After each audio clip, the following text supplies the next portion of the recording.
আসসালামু আলাইকুম এভরিওয়ান, স্বর্ণাজ কিচেনে আপনাদের স্বাগতম। আজকে আমি আপনাদের সাথে শেয়ার করব রাঁধুনি রেডি মিক্স বিরিয়ানি মশলা দিয়ে খুব কম সময়ে ঘরে বানিয়ে নিন দারুণ স্বাদের চিকেন বিরিয়ানি। এখানে আমি একটা মুরগি নিয়ে নিয়েছি। মুরগিটাকে এরকম রেগুলার কাট করে কেটে নিয়েছি। আর নিয়ে নিলাম 1 কাপ পেঁয়াজ কুচি। এখানে রাঁধুনি রেডি মিক্স বিরিয়ানি মশলাটার 1 প্যাকেট নিয়ে নিলাম। আর কিছুটা গরম মশলা নিয়ে নিয়েছি। এখন এখানে আমি চালটা একটু মেপে নেব, সেজন্য মেজারমেন্ট কাপের বড় যে কাপটা 250 ml সেটা নিয়ে নিলাম। এখানে আমি 2 কাপ চাল নিয়ে নিয়েছি। এখন এগুলোকে কিছুক্ষণ আগে পানিতে ভিজিয়ে রেখে তারপর একটা ছাঁকনিতে ছেঁকে রেখে দেব সাইডে। এখন চুলোতে একটা প্যান বসিয়ে প্যান গরম হওয়া পর্যন্ত একটু অপেক্ষা করে এর মাঝে আমি পরিমাণ মতো রান্নার তেল দিয়ে দেব।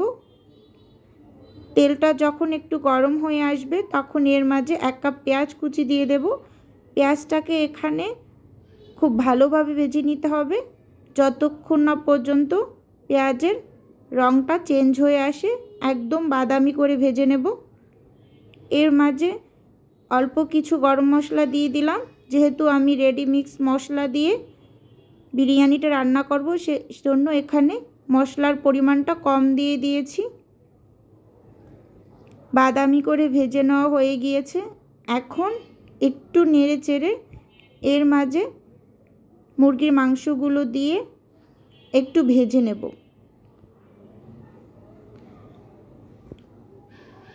ভালো করে একটু ভেজে নেব। ভেজে নেওয়া হয়ে গেলে এর মাঝে আমি দিয়ে দেব 1 টেবিল চামচ মরিচ গুঁড়ো আর 1 টেবিল চামচ লবণ। লবণটা যে যার স্বাদ অনুযায়ী দিবেন। এখন ভালোভাবে নেড়ে চেড়ে একটু সময় নিয়ে ভেজে নেব। 2-3 মিনিটের মতো ভেজে নেওয়া হয়ে গিয়েছে। এখন 1.5 টেবিল চামচ আদা বাটা আর 1.5 টেবিল চামচ রসুন বাটা দিয়ে দিয়েছি। এখানে আমি আদা রসুনটা সম পরিমাণে নিয়েছি, আপনারা আপনাদের প্রয়োজন অনুযায়ী নেবেন। মাংস কতটুকু নিয়েছেন সেই পরিমাপটা হিসাব করে আদা রসুনটা বাড়িয়ে কমিয়ে নেবেন। এখন ভালোভাবে ভেজে নিয়েছি। রাঁধুনি রেডি মিক্স মশলার আমি অর্ধেকটার বেশি পরিমাণ দিয়ে দিয়েছি।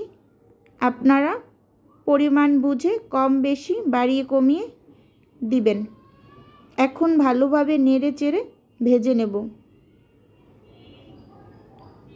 ভেজে নেওয়া হয়ে গেলে এর মাঝে দিয়ে দেব আমি 1/3 কাপ টক দই আর দিয়ে দেব এখানে 1/4 কাপ টমেটো কেচাপ। এখানে পুরোপুরি 1/4 কাপ দেওয়া হয়নি, অর্ধেকটার মতো দেওয়া হয়েছে। এখন খুব ভালোভাবে নেড়ে চেড়ে মিশিয়ে নেব।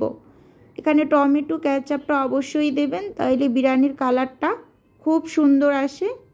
আর টক দইটাও দেওয়ার চেষ্টা করবেন, টক দইটার কারণে বিরিয়ানিটা খেতে অসম্ভব মজা হয়। ঢাকনা দিয়ে ঢেকে আমি কিছুক্ষণ রান্না করে নেব। এখানে মিডিয়াম হিটে রান্না করেছি, তাই মাংসের গা থেকে অনেকটা পানি উঠেছে। এই পানিটা দিয়েই আমি পুরো মাংসটাকে সেদ্ধ করে নেব। এখন ঢাকনা দিয়ে ঢেকে বেশ কিছুক্ষণ রান্না করে ঢাকনা খুলে নিলাম। এখন একটু ভালোভাবে নিচে যেন লেগে না যায় তাই একটু নেড়ে চেড়ে একটা চামচের সাহায্যে মাংসগুলোকে একটা বাটিতে তুলে নেব। এখন আমি এই হাঁড়িতেই পোলাওটা রেডি করে নেব। সেজন্য আগে থেকে ধুয়ে রাখা চালগুলো দিয়ে দিলাম। দিয়ে চালগুলোকে খুব ভালোভাবে একটু ভেজে নেব নেড়ে চেড়ে। এখানে চালটাকে খুব ভালোভাবে ভেজে নেওয়া হলে পোলাওটা খুব ঝরঝরে হয়, তাই এখানে চালটাকে অবশ্যই একটু ভালোভাবে ভেজে নেবেন। এখন আমি এখানে 1.5 টেবিল চামচ ঘি দিয়ে দেব। আপনারা অবশ্যই ঘিটা দেওয়া ট্রাই করবেন। এই ঘিয়ের ফ্লেভারটার জন্য বিরিয়ানিটা খেতে খুবই ভালো লাগে। এই পর্যায়ে ঘিটা দিয়ে চালটা ভাজলে খুব সুন্দর একটা ঘ্রাণ আসে। এখন আমি এখানে 2 কাপ চাল নিয়েছি, তাই 4 কাপ পানি আমি কেতলিতে গরম বসিয়ে রেখেছি। এখন দিয়ে দিলাম, দিয়ে খুব ভালোভাবে একটু নেড়ে চেড়ে সব কিছু মিশিয়ে ঢাকনা দিয়ে ঢেকে কিছুক্ষণ রান্না করে নেব। এখন ঢাকনা খুলে আমি হালকা করে একটু নেড়ে নেব। এই পর্যায়ে আমি তুলে রাখা মাংসগুলো দিয়ে একটু ভালোভাবে নেড়ে চেড়ে মিশিয়ে নেব। মিশিয়ে নেওয়া হয়ে গেলে আমি এর মাঝে দিয়ে দেব 4টা আলু বোখরা আর কিছুটা কিশমিশ। কিশমিশটা খেতে আমার খুবই ভালো লাগে, তাই দিয়েছি, আপনারা স্কিপ করতে পারেন। আর এখানে আমি এখন 2 টেবিল চামচ গুঁড়ো দুধ দিয়ে দেব। গুঁড়ো দুধটা সব সময় দেওয়ার ট্রাই করবেন, যে কোনো বিরিয়ানিতে বা পোলাওতে। এই দুধটার কারণে এটা খেতে খুবই টেস্ট হয়। তাই ভালোভাবে নেড়ে চেড়ে মিশিয়ে নিলাম। মিশিয়ে নেওয়া হয়ে গিয়েছে। এখন আমি ঢাকনা দিয়ে ঢেকে আরও বেশ কিছুক্ষণ রান্না করে নেব। এই পর্যায়ে চুলার জালটা একদম লো থাকবে।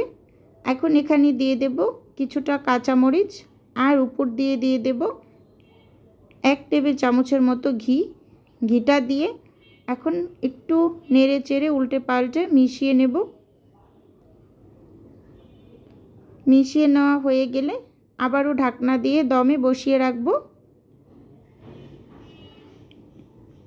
একদম চুলার জালটা লো হিটে দিয়ে দমে বসিয়ে রেখেছিলাম। এখন ঢাকনা খুলে নেড়ে চেড়ে উল্টে পাল্টে একটু মিশিয়ে নিই। একটু চেক করে নিলাম, হ্যাঁ খুব ভালোভাবে সেদ্ধ হয়ে গিয়েছে। এখন চুলাটা বন্ধ করে ঠান্ডা হওয়ার পর সার্ভ করে দেখাচ্ছি। দেখুন ঠান্ডা হওয়ার পর এটার কালারটা কতটা সুন্দর হয়েছে। এটা খেতে অসম্ভব মজা হয়েছে। আপনারা স্ক্রিনে দেখে হয়তো বা অতটা বোঝা যাচ্ছে না, কিন্তু খেতে আসলেই খুবই মজা হয়। এভাবে অবশ্যই ট্রাই করে দেখবেন। আজকের ভিডিও এ পর্যন্তই। আল্লাহ হাফেজ।